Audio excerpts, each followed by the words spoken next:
All right, now I am impressed because you are back, you are committed, I see you, you want to make it through this color lesson, and we are making it through this Lumetri color panel. So our next section here is called Color Wheels and Match. And this is where we are going to match the color between different shots. Even if we had different shots from different cameras that had different settings, we're going to get everything consistent here. So let's start with this button here that's called Comparison View. This is going to create a split screen in your program panel that lets you compare the color of two shots. And by the way, there's also a button that you can add to the bottom of your program panel, and that is also called Comparison View, and it does the exact same thing. And if you don't see that here, then you can just go to the button editor here and then find it in the options and drag it down to add it permanently. All right, so let's say I've got these two A-roll shots here where one is way darker than the other. And so obviously I need to brighten up this shot so that it matches this one. So I'm gonna put my playhead over the shot that I want to correct here. And then I'll click Comparison View. And now I can see this shot that I want to correct on the right side. And then on the left side, I can drag this playhead here to my reference frame that is looking good or that is already corrected. Now, honestly, instead of dragging this playhead up here though, I think it's easier just to move the playhead to the corrected shot on your timeline and then copy the time code in your timeline from over here and just paste it up here under your reference frame.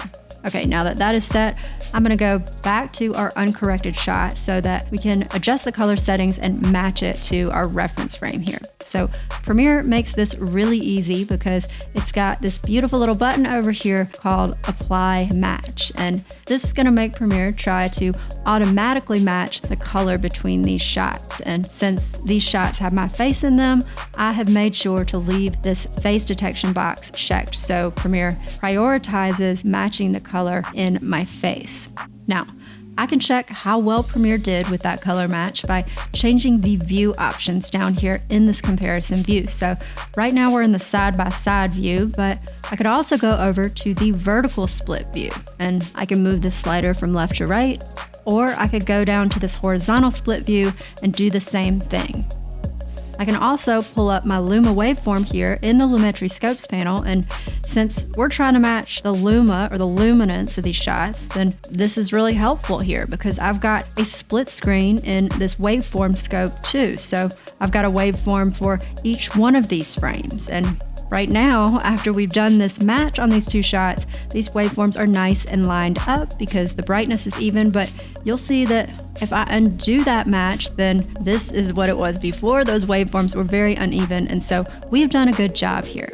Now this Apply Match button also works for shots that have different compositions. So we can see here that the shot on the right has this ugly greenish hue compared to our reference shot. But if we click this Apply Match button, then now these two shots look really good together. All right, now this Apply Match button is not perfect though. It might not work 100% right all the time. And if it doesn't, you can always go and manually adjust a shot in Comparison View too, if you want to. Besides just comparing two different shots here in Comparison View, I can also go over to this toggle button here called Shot or Frame Comparison. And that's gonna let me switch to a view that shows me the before and the after. So now when I go and make color adjustments or I add effects to this clip, they're gonna show up on this frame on the right, and I can compare what I've done to the frame on the left, which is my before shot. And if I wanted to, I could also make these two frames switch sides by clicking on these arrows. So as you can see, there are a lot of tools in Premiere to help you compare different shots or frames and match your color and get it looking consistent and on point. All right, next up, we've got these color wheels here. And these are gonna let you make a lot of the same adjustments that you can make in the curves section earlier, but they might be a little more intuitive for you. These color wheels are gonna let you adjust the shadows, the midtones, or the highlights of your shot. And for each one of these, we can make things brighter or darker by moving this vertical slider on the left. So we can make things darker by moving it down or brighter by moving it up. We can also adjust the tint of each of these by using these color wheels here, which again are going to be empty in the middle before you make any adjustments, but you just click in the center and then drag toward a color to increase that color in your shot. And the farther out you drag, the more the saturation. So now if we look at the before and the after for this shot, then you can see how we have spiced things up.